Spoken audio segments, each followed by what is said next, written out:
All right, good afternoon, everyone. Thanks so much for joining us. We so appreciate you tuning in to this post-secondary pathways conversation. We're really excited about the resource experts that we're featuring today and do want to jump right into it. But before we do, I want to turn things over briefly to the Hunt Institute's president and CEO, Dr. Javed Siddiqui, who's going to give some brief opening remarks. Over to you, Javed. Thanks, James, and thanks to everybody for taking time to be with us today. Today's conversations, we're going to unpack reasons why it is so important for policymakers and practitioners to develop supports for adult learners, but in particular, Black, Latino, and Indigenous adult learners who often face additional higher education barriers, as well as discrimination in the job market. Unfortunately, this COVID-19 pandemic has impacted Black, Latino, and Indigenous adult learners in disproportionate ways. Many of the barriers faced by these students, including childcare needs, housing costs, the need to juggle school with work, became even more pronounced through this pandemic. And because of these increased barriers, many adult learners who otherwise might have enrolled in the fall of 2020 decided to hold off. Policymakers now need to think about how to identify and engage with these potential students to ensure that they don't fall through the cracks. As James is going to introduce, we have a great panel of experts today who've been working on these policies to support adult learners and just support higher education students generally for many, many years. And I trust that our friends will have invaluable insights to share. So I'm looking forward to their contributions today, and thank you all for making time to be with us. James, I'll kick it back to you to get our conversation going. Great. Thank you so much, Javed. We are super excited to hear from our guests today. I just have a couple of extremely brief housekeeping notes before we get started. The first of which is that if you'd like to follow along on social media, especially Twitter, please use the hashtag postpathways to follow along with the conversation, and you can also submit questions via Twitter as well. I would also note that we are live streaming on Facebook in case you know of anyone who would prefer to tune in that way. We will have time at the end of this conversation for audience Q&A. We hope that you are thinking about your questions, and we so appreciate those who submitted questions beforehand. We are going to use the Q&A Zoom feature for this webinar. I want to note that we are not going to be unmuting lines at any time, so please do submit your questions using that Q&A feature or via Twitter using the postpathways hashtag. And that's about it in terms of housekeeping. So let's get started with the conversation. I'm going to introduce all of our panelists, and Ben, I'd love to start with you. I wonder if you can kick us off by talking a little bit about your role in Oregon and the importance of adult learners in the efforts to meet many of Oregon's higher education policy goals. So over to you for a brief overview. Thanks, James, and thanks to you and Javed and the Hunt Institute for the invitation to be part of this conversation today. So I run the state agency, the Oregon Higher Education Coordinating Commission, that's responsible for a number of post-secondary responsibilities for the state of Oregon. We distribute funding to colleges and universities and local workforce boards. We administer state financial aid programs, and we develop goals and strategies and monitor progress using research and data towards goals and strategies within post-secondary education. In doing so, our commission has committed to apply an equity lens, and it's a recognition that our systems, our structures, our practices within education have marginalized Black, Latino, and Indigenous learners in particular. Our equity lens is not limited to race and ethnicity, but it uses race and ethnicity as the primary tool for understanding how to more equitably distribute resources and adopt policies to uplift all Oregonians. So we're committed to establishing intentional policies, investments, and systemic changes to create a more equitable education system and to create clear accountability structures to ensure progress. So this topic this afternoon is about adult learners. And of course, we sort of artificially distinguish, I think, between young adults, those traditional 18 to 22-year-old students who we so often think of as we so often associate with post-secondary education, and less traditional students. We used to call them non-traditional students or adult learners who may be older than that 22-year-old. Our commission has used that distinction and has set separate goals for our young adults, that traditional age population, and adult learners, those over 22s. And that adult learner focus is particularly important. We've committed as a state that between now and the year 2030, an additional 300,000 adult Oregonians will earn high-value credentials. That could be a certificate, it could be a degree, and that will reduce attainment gaps for that population for our learners of color by half. And this commitment, this goal, is an expression of our belief and understanding of the inextricable link between the educational success, the post-secondary educational success of all our adult learners and the state's well-being as a whole. Those learners' ability to contribute to their communities effectively, to raise and nurture families, to support young people's education, and to the state's economic well-being. In developing that specific numeric target, 300,000, we looked at projected job openings, what our economic needs are likely to be over the next decade, and what types of educated workers those jobs will require. So that's where we're poised, and look forward to the conversation throughout this afternoon on how to get there. Yeah, thanks so much, Ben. I think we'll get an opportunity to dig into a number of the things that you mentioned, but the equity lens framing is so inspiring and important, and so we appreciate you being here. Danette, I'd love to turn to you next for some brief opening remarks. I wonder if you can tell us a little bit about Lumina Foundation and also the equity first perspective that informs a lot of your work, including the work around adult learners. Sure. Again, thanks for having me as well, and I'm delighted to be joined by Ben and Yolanda. So at Lumina Foundation, we are focused exclusively on increasing learning beyond high school and ensuring that more individuals actually earn a high quality credential. We believe that all high quality credentials have value, whether that be a bachelor's degree, a certificate, an industry recognized certification, or an associate's degree. But we want to make sure that learners have the opportunities and the pathways that will allow them to lead thriving lives. We just launched a new strategic plan, and at the heart of that work are adult learners and also this equity first perspective. And I think it's important to just kind of anchor this conversation in the reality that 37% of college students are over the age of 25. So we are not speaking about an insignificant proportion of the population.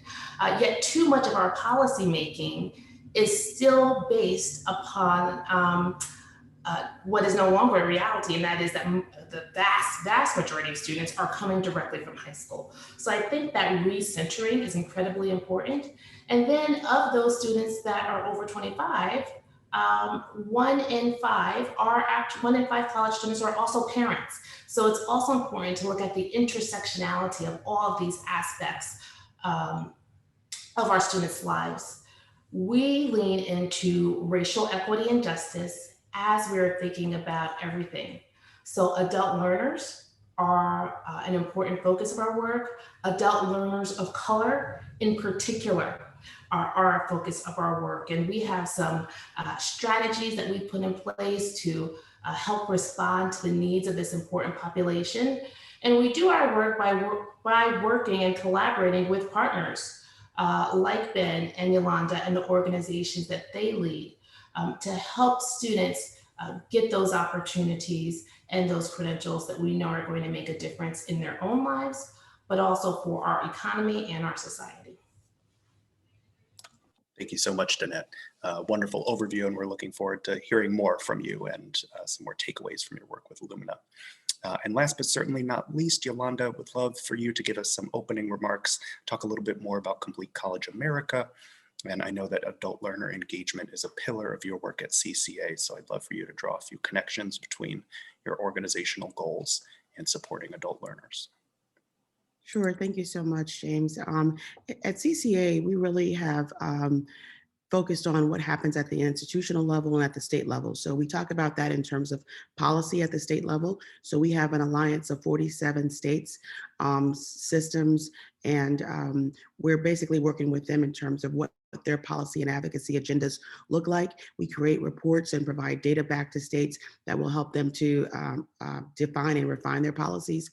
Also, we help to create the conditions for change. So once those policies are established, we're essentially looking at what does it look like in terms of the legislative environment such that those policies can take hold and translate at the institutional level. You know, we've heard so much about students being college ready. We're basically trying to make colleges become student ready. And so essentially flipping the conversation. So when we're talking about equity, we're essentially saying that these systems were not created for BIPOC populations, right? Or for women. They were created typically for white male students. So higher education was defined by that particular population. And so essentially, as we've seen a diversification of who goes to college, what we've talked about is that students need to become more prepared for college. And what we're saying is that colleges need to become more prepared for students. What are they doing to make sure that they can help students be successful and meet any student where they are from whatever background that they come? And so our strategies, our evidence-based strategies are really focused on purpose, making sure students are aligned, colleges aligned to the student experience and help them meet their goals, to momentum, designing multiple avenues for students to get started, earn credits faster, and stay on track to graduate, structure, building course roadmaps that make the path to a college degree clear, and support, addressing student needs and removing barriers to academic success. And I'll just say one thing about adult learners. As Danette said, that 1 in 5 students in college are adults. It's important for us to understand, as she said, this is not an insignificant population. In December of last year, for the first time since the pandemic started, we saw a job growth dip of about 140,000 jobs were lost in December.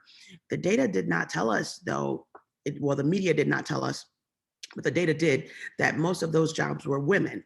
And so when we're talking about who tends to attend college, but also they have children, so we're talking about the pandemic, I think it's not an insignificant point to make that women lost about 156,000 jobs, while men gained about 16,000 jobs. So of the 9.8 million jobs that were lost since February of last year, women have accounted for about 55% of them. So when we think about who's in college as not just an adult learning, but also as a parent who also has a child potentially learning through remote learning, I think it's exacerbated by the pandemic. So I'll stop there, but I will just say that CCA acknowledges that for us to meet the needs that we have for college completion and the goals that we have for college completion, we can't do it without adult learners.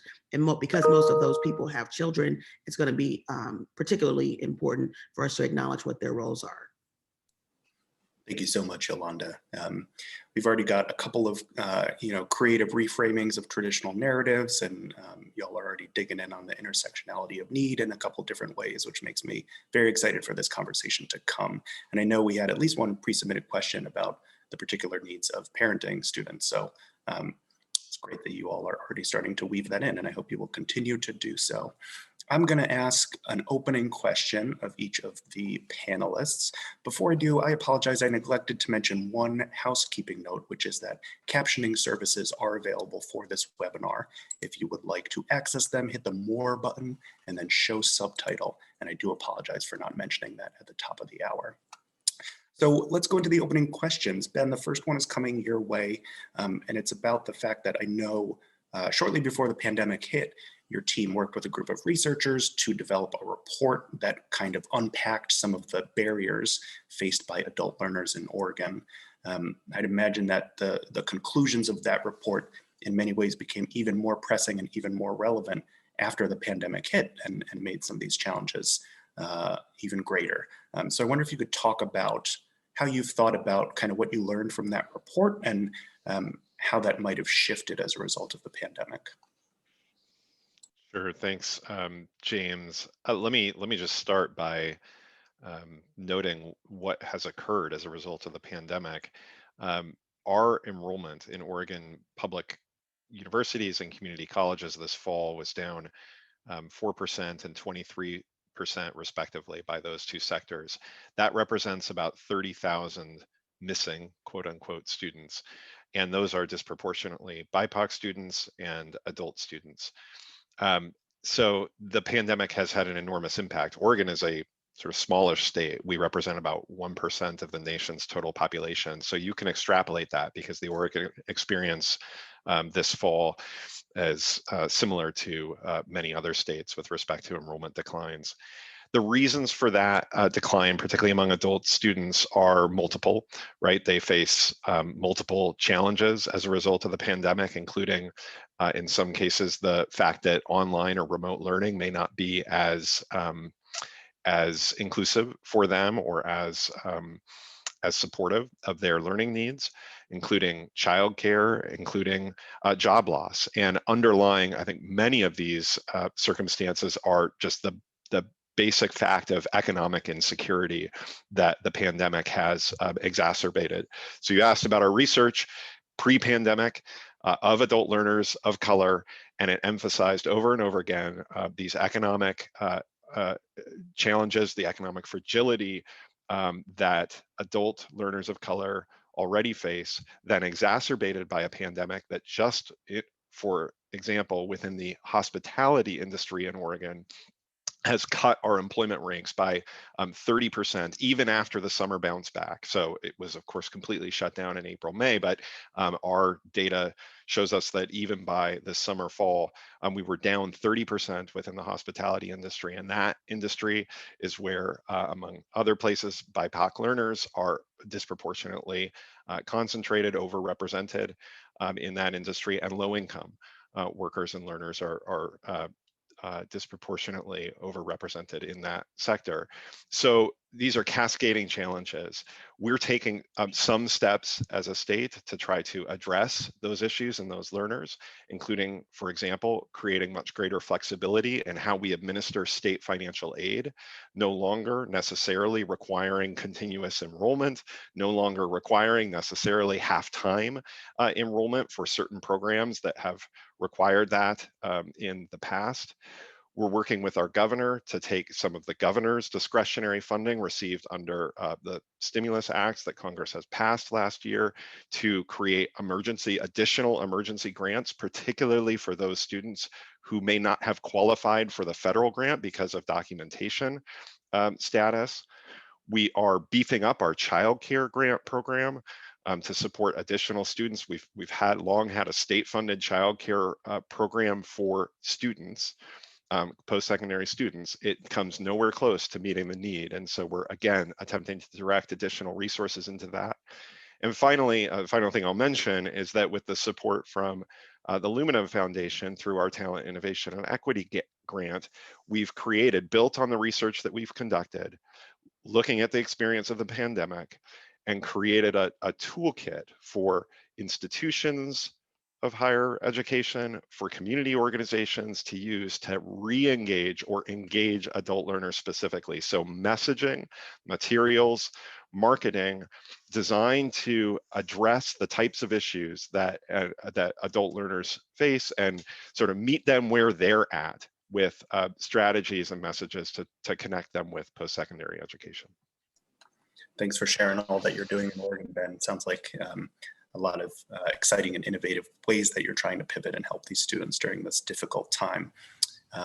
Danette, I'd love to turn to you next. I wonder if you can speak a little bit about kind of building off a point you made earlier about equity gaps and credential attainment. As policymakers and practitioners think about engaging adult learners, how important is it that they use an equity-first perspective and keep in mind things like equity gaps as they're working to support this population? Sure. I'd be happy to speak to that. I want to just clarify two of the data points that I mentioned earlier. 37% of students are over 25, and 1 in 5 of all students are parents. So I just wanted to make sure that we were clear on those two things. So, we talk a lot about student-ready colleges. I think we need to begin to speak to what exactly does that mean? What do we need colleges to do to be student-ready? Likewise, what is student-ready policymaking? And what do we need state legislators and even those at the federal level to consider if student-ready policymaking is the goal? And if we're thinking about that student-ready policy making by also considering the needs of adult learners of color. So I have just a couple of ideas that we are prioritizing in our work at Lumina Foundation. The first is around financial aid policies. So we are very proud at Lumina that 48 states have very robust attainment goals. We are thrilled that many of those states have worked with all sorts of organizations across the country around increasing attainment. That's a really important first step.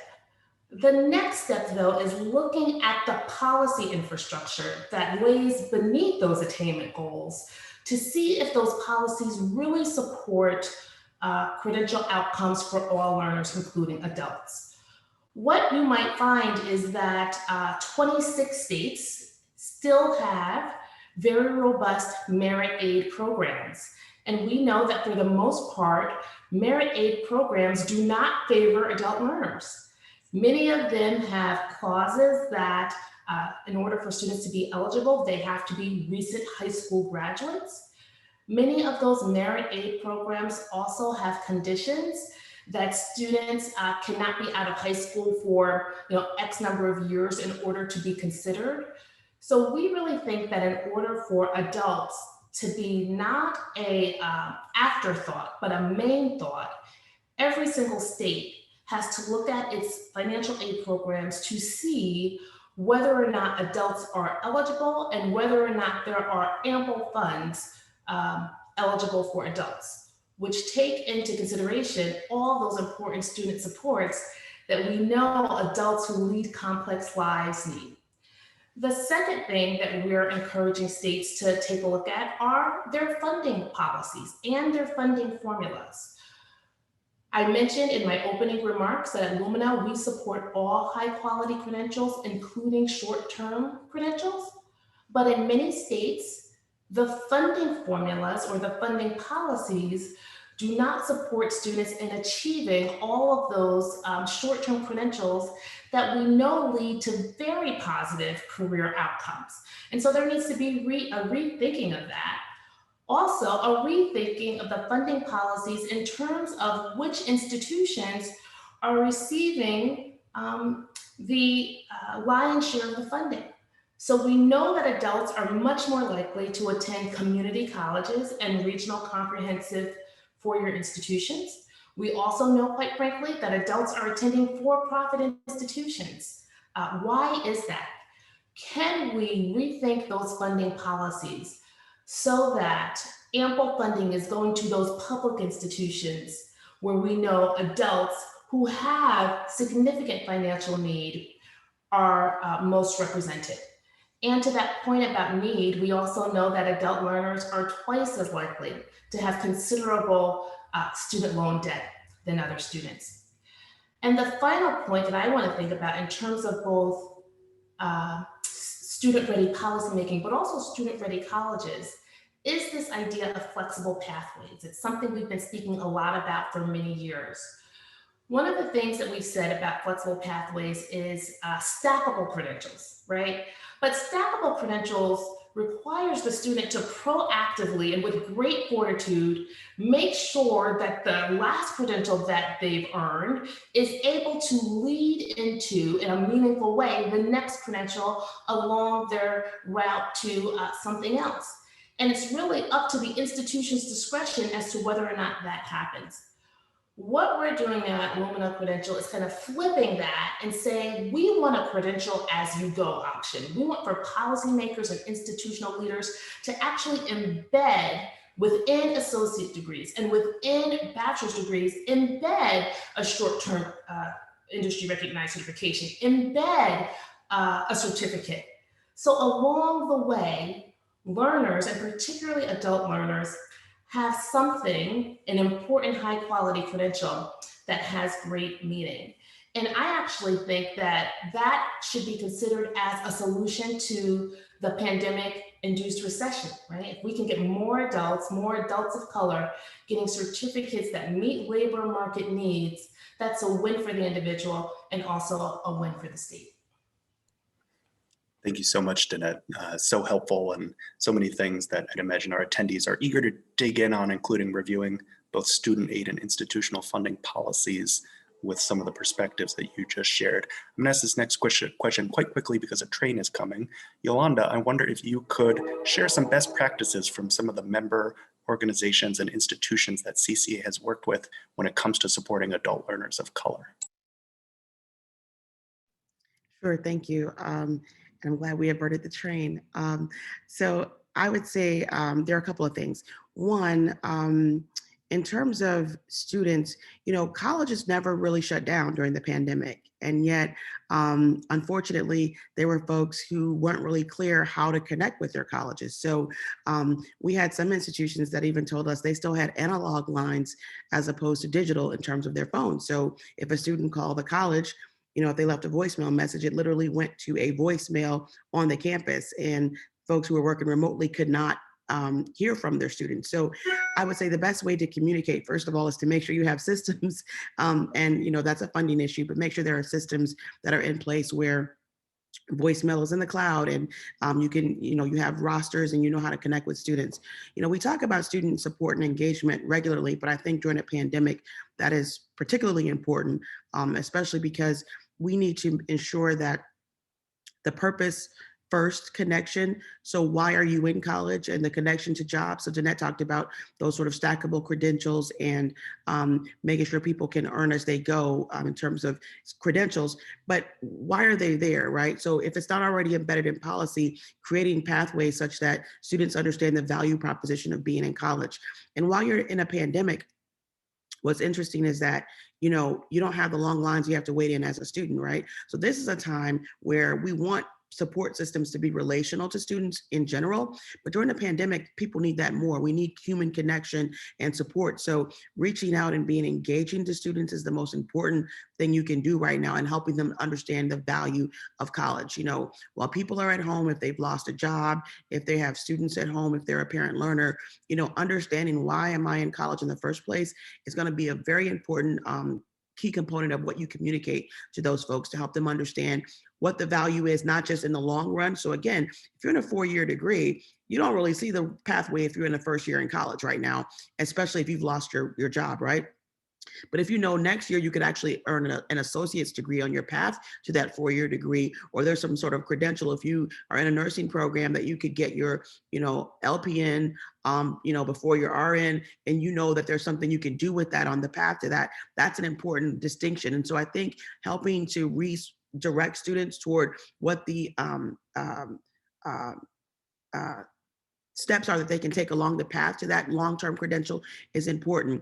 And I think in terms of making sure that there's an example at Rockland Community College in New York City where they've really sort of positioned adult learners such that their children can be in daycare, but it's proximate to where their classes are. So while you're studying, you can actually they have study rooms near the place where their children are. And so they can actually be proximate to their child while they're also studying. And so they've really tried to create these hubs of learning. Students can also be online and learning, but you can be there, but also studying for your own classes. And so I think in terms of the ways that they should communicate, it should be, one, by creating environments that are welcoming to those individuals and their children if they have them, but also making sure we're utilizing all of the modalities. So phone, cell, text, email. I've even seen some institutions, because of the point that I mentioned to you earlier, where people thought that colleges were closed, they've resorted to billboards that are saying, hey, we're open, and giving information about how to contact the institution, and then texting the students and staying in contact with them, texting out push messages that tell them, what to do. If you're looking to register, do this. If you're trying to figure out what your financial aid is, do that. So I think in terms of being proactive and really having intrusive advising is going to be more important during a pandemic than ever before. But I think continuing that long-term is going to also be important. Absolutely. Thanks so much, Yolanda. Those are such helpful communication and other strategies to think about. We are going to move into audience Q&A. I hope that you all have been thinking of questions, and thanks for those who have submitted them already. As a reminder, we're not going to unmute lines, so please use the Q&A feature at the bottom of your Zoom app.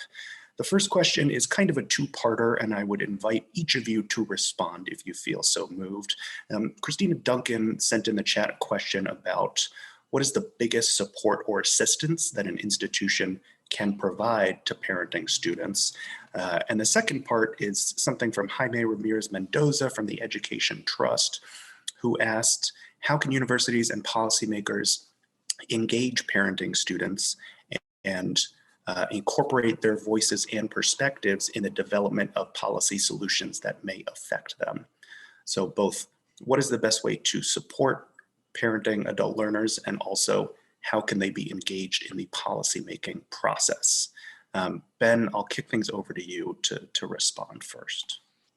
Yeah, sure. I don't think I have a complete answer to this, but I'll give it a shot. I think in terms of supports, childcare is just right up at the top of the list, right? An adult learner who is caring for a young child cannot be as successful in the classroom, or maybe not able to be in the classroom, as one who has childcare support. So high quality, accessible, affordable childcare is, for my money, at the top of the list in terms of institutional supports. In terms of engagement, I mean, I think clearly colleges and universities should be attempting proactively to reach out to student parents and include them in the conversations about policies and supports going forward. The other thing I mentioned, though, is because we've run up against this barrier in our own work on state level policy, is data.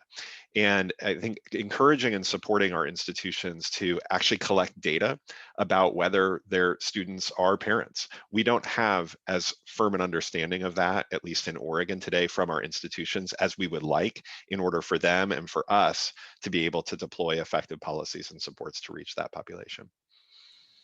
Thanks so much, Ben. Danette, I would invite you to respond to one or both parts of that question.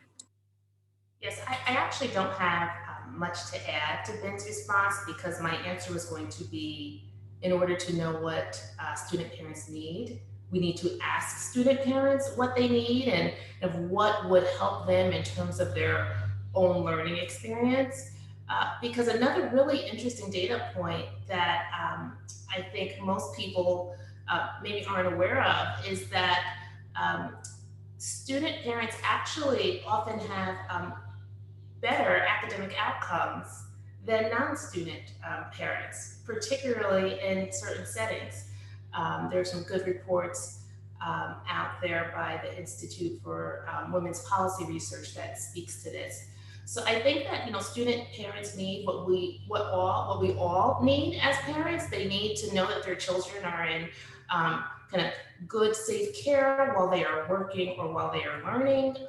They need to be able to have flexibility.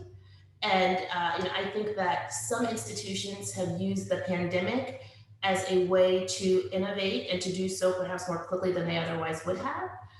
Not just with having students be able to start new courses twice a year at the beginning of the semester, but maybe offering courses every 6 or 8 weeks. For some student parents, it might be overwhelming to think about needing to commit for half of a year. But thinking about a 6-week session or an 8-week session, or being able to start a course or program of study whenever they're ready, could be much more manageable. So I think considering all of those things would be helpful for all students, but particularly student parents. Very helpful. Thanks so much, Danette. Yolanda, I will now invite you to respond to that question as you see fit. Sure. I wanted to say, first of all, I see in the chat that a lot of folks are asking, what do we define as adult learners? And I'll just say for CCA, we define that as ages 25 and up.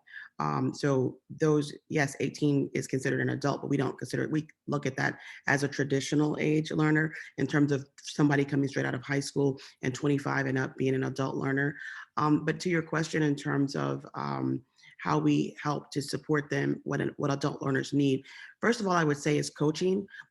At the high school level, typically you have a school counselor, you have other attendant supports that help you navigate the path to and through college. And there also are folks on the campus that are coaches that help to support traditional age students. The best colleges that I've seen work with adults also have coaches for those adult learners. So from the time that an adult raises their hand and says, I want to go to college or return to college and I have some credits, one, taking into account what they've already learned and earned in the workforce and in college. So if we're talking about really giving credit based on competency and based on their performance in the workforce, as well as college-based credits that they've had from other places, and accepting them and transitioning them so that they have some terra firma to stand on as they navigate college, their college pathway, but also coaching to help them understand how courses are scheduled, what's different about college now than it was before when they may have endeavored to achieve a degree or to engage in college, and then having a very stable pathway.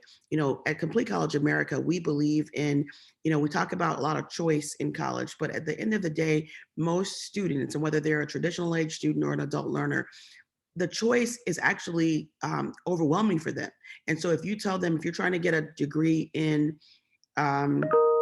early childhood education, and you actually map out what courses they need each year of their time while they're there, and especially if you're talking about stackable credentials, if you also show them a pathway whereby they could earn an associate's degree or some other credential on the way, that's going to be the best information that you can provide for them. The other thing that adults need is block scheduling. So a reliable, smart schedule that is standardized and they can rely on. So most adults are working, and so they can't have courses changing up every semester or every term, every quarter or every term. As Danette talked about, having one, shorter terms, but also making sure that the scheduling is blocked such that they can tell their employer, I attend courses every Monday, Wednesday, and Friday at 4. So I have to be off by 3. So I'm going to take that earlier shift and I can be off so I can get to class.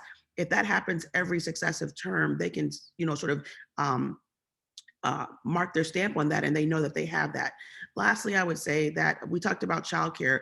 A lot of colleges, and I've talked to college presidents who don't know about this federal program called C Campus, which is Childcare Access Means Parents in School is the acronym. But essentially, it provides seats in childcare facilities. First, it helps them, one, to sometimes build a childcare facility on their campus. Other times, it also helps them to pay for the actual childcare seat in that facility. A lot of campuses have childcare centers, but they're actually for the faculty and staff, and they actually prioritize faculty and staff. The other thing that we try to do at CCA is to get these institutions to realize that prioritizing students, children being the priority for those seats is most important. So when you have limited spaces in a childcare facility, prioritizing faculty and staff seems like it helps you retain the faculty and staff, but in terms of enrollment, having those seats prioritized for students is also drastically important. Thanks so much, Yolanda. C Campus is such an underutilized resource. I so appreciate you raising that and the other helpful best practices. You managed to anticipate one of the next questions from Laura Bray, who was asking about kind of the alternative for the counseling and mentoring structure that may be in place for high school graduates. So thanks so much for anticipating and addressing that question. We have been blessed with a large number of questions from the audience, which we very much appreciate. And I do apologize if we don't get to your question. I also want to note, Natalie and Catherine have shared some personal stories in the chat. We so appreciate you sharing that with us. We hope the conversation is helpful, and we hope you'll follow up with us if there are additional ways that we could be helpful to your specific scenarios. I'd like to kind of combine a couple of questions in the effort to address them all. And Amanda Bergson-Shilcock asked particularly about digital divide issues. She noted that Black adult learners have greater challenges in accessing the internet at home, having digital devices, and having the skills and competencies to navigate things like online learning platforms. And this was built on a little bit by another question from Joan Wodiska, who notes that McKinsey has noted some of the same things in terms of broadband and device access. So I wonder if you all could briefly speak about how digital divide issues play into this effort of supporting adult learners. And Danette, it looks like you're ready to jump in here, so I'll go to you first. Yes, thank you, James. This is something that I've become particularly interested in since the onset of the pandemic. And one of my go-to resources has been the Pew Research Center. So they've done some ongoing kind of research that looks at the availability of high-speed broadband internet access. And what they found is that there are significant differences by race and ethnicity. So in 2019, before the onset of the pandemic, of course, nearly 80% of white families and households did have high-speed broadband internet access. That was 66% for African American households and 61% for Latino households. So just those differences in and of themselves reveal that if students were learning at home and had this differential access to what I believe has become an essential commodity, then we can imagine the differences in their learning experiences. And as I've said over the last few months, we have to begin thinking about access to high-speed broadband internet access in the same ways as we think about access to electricity. We all know that we need it to do our work and to be effective in our work. And so it has in some senses become that way with broadband. Now I have to commend many colleges and universities who have tried to be strategic about providing solutions to this problem. So we've heard about community colleges making available hotspots or internet towers in their parking lots so their students could come to the campus in their cars and do their homework or to log into their classes. And again, that's something that we should celebrate because it was a short-term solution. But we know that the learning experience is qualitatively different for someone who's sitting in the comfort of their homes, like we are, with the ability to have access to all that we need to do our work, than someone who has to go to a parking lot and kind of log in from their car. So I hope that that's something that as a nation we will continue to discuss even after we have gotten through the pandemic, because this is also an issue as we think about many rural communities who also are without the internet access that they need. Another aspect of the intersectionality of need that we talked about. Thanks so much for that, Danette. Ben or Yolanda, I would invite you to respond if you would like to do so. I don't have much to add. I would only say that yes to everything Danette said. We need to address this directly and using that equity lens.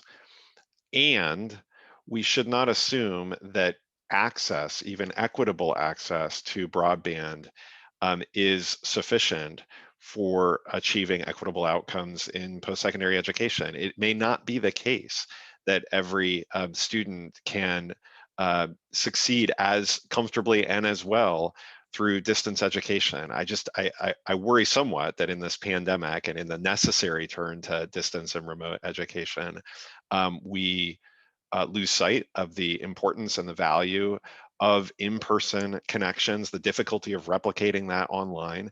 And that is likely particularly true if you are an underrepresented student, maybe a student of color, somebody for whom that relational connection is what gets you to and keeps you in college.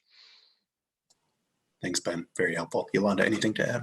Yeah, I was just going to add that, I think regardless of one's socioeconomic level, my kids are definitely struggling during remote learning. And I think especially for students of color, where their learning styles tend to be more about, they're more kinesthetic, more about being in relation to other kids and having those connections, having that loss is really something that they grieve on a daily basis. But I just wanted to say for one solution that a number of providers like Xfinity or Comcast are actually providing opportunities for there to be discounted or free access to Wi-Fi, and many school districts and colleges are partnering with them. So if you do not have a partnership with a company like that, I think it's important to try to raise your hand and say that we want to have a partnership with you. And typically what I'm finding for lots of colleges and universities is that they're able to get, when Danette talked about those hotspots they were able to put on their campuses and parking lots, typically a lot of those were in combination with Verizon or Xfinity or other types of carriers. And so looking at making those more long-term, I think is also going to be important. Thanks, Yolanda. Definitely a time to be thinking creatively about leveraging partnerships. That's extremely helpful. Another anonymous question from the chat about another kind of specific subpopulation that overlaps with adult learners. This person is asking about the specific needs of the justice impacted community. How do you all think about how to engage this population and how to provide access to experiential learning and programs that can be so important in reducing recidivism rates? Let's see, how about Danette? Since you answered first last time, I will invite you to respond to this question first, if you would like to do so. I would love to do so, thank you. So I think that we have to think about our students who have had some history with formalized corrections in the same way that we think about all students. And that is, are there student-ready policies and student-ready pathways that support their we don't just want them to not recidivate, right? We've done some work at Lumina in ensuring that individuals who have prior histories with the criminal justice system are able to get credentials. And what one of those individuals said is, you know, you cannot recidivate and be living under a bridge. That's not what we want for people. We want for these individuals to have the opportunity to have as thriving a life as any other individual that pursues a post-secondary degree or credential. And so how do we do that? One of the ways that we do that is by providing opportunities for them to do so even during their incarceration. Individuals should have high quality post-secondary education, and they should be able to pursue careers that they will then be able to either get licensed for or to enter into once they leave that system. Now, we know that there are all sorts of biases that are embedded within kind of employment and hiring processes. And so we have to look at them too. I mean, some of the data say that individuals who have a criminal background are automatically eliminated from the hiring process if they are required to check that box, right? So we have to look at this from, I think, top to bottom, both our post-secondary policies, but also how are we partnering with our employers to convey that when individuals have a meaningful job, have a meaningful employment experience, they are much less likely to not only recidivate, but also to really contribute to their communities in very important and meaningful ways. Thank you so much, Danette. That's such helpful framing and perspective. Ben or Yolanda, I would invite either of you to weigh in. Ben, it looks like you're about to jump in. Just to note, I appreciate what Danette said, just to note the excitement that I and I know many others feel about the fact that Congress last month has reinstated Pell Grant eligibility for incarcerated learners after 25 years where that was not possible. So that's, I think, an exciting opportunity to bring some financial resources to that population and support their progress towards degree. Thanks, Ben. Definitely a bright spot to receive that news last month. Yolanda, anything you'd like to add? No, I was applauding that and I was excited for that. We've been advocating for that for many years, those of us in the higher ed community. A lot of those individuals who are justice involved, first of all, are not even guilty of the crimes for which they're accused. And so they're waiting to be adjudicated. And a lot of times when they come out, they have the stain or the mark of being justice involved. But even for those who have been rehabilitated and want to come back to society, you know, they're not welcomed back to an environment that understands the plight that they've been in. So what they're able to be educated while they were incarcerated and then to come back and re-engage with society. That's the whole purpose of rehabilitation, supposedly in the first place. And so I'm just excited for the fact that the Second Chance Pell Grant programs are really going to be kicking back into full gear. Thanks, Yolanda. Some of the participants are echoing your applause in the chat. We so appreciate how active you all have been throughout the webinar. There have been some requests for specific information, including a recording of this webinar. We will follow up with resources that have been requested, and a recording will be made available. It'll be available right away on Facebook, and then we'll post a recap blog post with a YouTube recording as well. We've got about 10 minutes left, and I'd like to spend our remaining time asking our panelists to look a little bit into the future, which some have already done to some extent. But Specifically, I'm hoping that Ben, Danette, and Yolanda can each think about, given the significant range of what has changed in terms of how higher education is delivered to adult students as a result of the pandemic, what is one aspect of those changes that you think is valuable and policymakers should consider making permanent even after the pandemic is no longer a concern? So one thing briefly about recent changes that should be made permanent, and Ben, we will go to you first. Sure, I don't know if I can stick with one thing, but let me start with really a sort of attitudinal set. And it's the fact that as a result of the pandemic, higher education institutions across the country in the span of a couple of weeks converted entirely the operations of their institutions and how they serve learners. Now, as we've discussed, that didn't work for all learners. It didn't meet all learners' needs, but it did represent a remarkable transformation practically overnight of institutions that have the reputation, well deserved, I think, of being slow moving and impervious at times to change. And I think that's something we can draw from, even as we attempt to restore something more like normal and certainly greater amounts of in-person learning back to our campuses.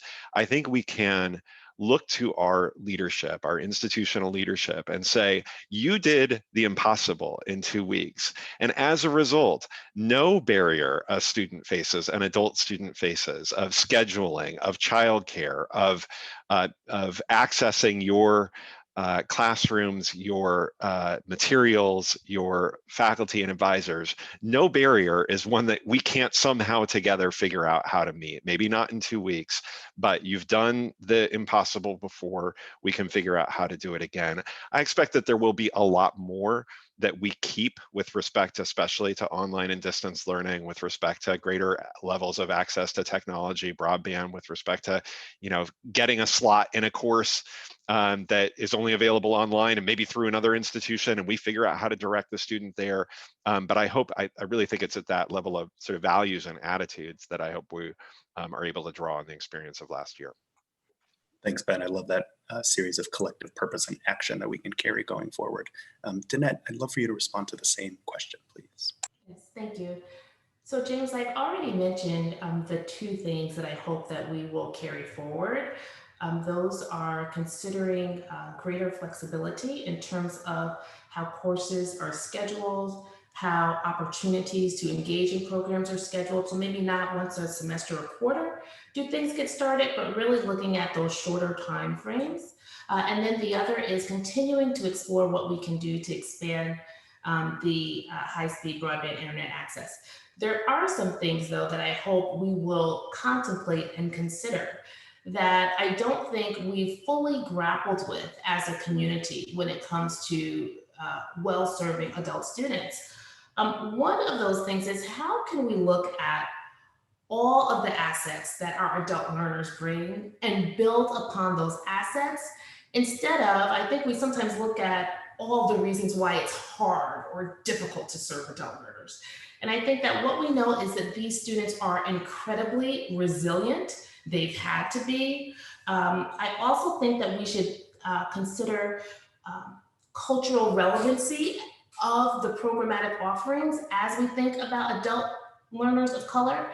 And as we consider pedagogy and all of that, there is some new research that's coming out now that I hope we'll all continue to review, that talks about bringing in the life experiences of adults in particular into the classroom, and how that contributes to a more effective and also a more enjoyable learning experience for those students.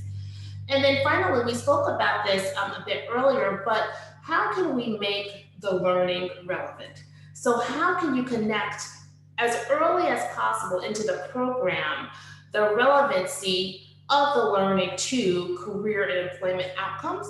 We started to do that. We've started to have that discussion. But I think that as adult learners hopefully become much more of a priority for all of us, those are things that we will reflect upon even more. Thank you so much, Danette. I really wish we had more time because I have about 4 follow-up questions that I would love to ask you, but we have 4 minutes left, and I would love to turn next to Yolanda so that she can tell us in a bit of a forward-looking perspective, what should we think about keeping in terms of recent changes? Yeah, so I just want to kind of echo what I think I heard Ben say, and these are some thoughts I had around what our agility looks like as a sector, our level of innovation as a sector, and then our level of continuous improvement.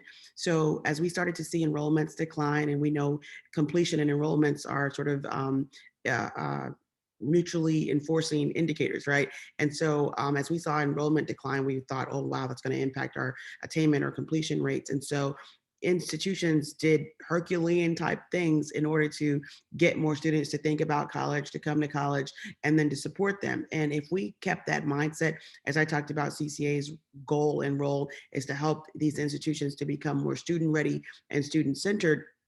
If we think about those student experiences, and I found that most of the presidents that I talk to are hyper focused on that now because they don't want to lose any of their enrollment, right?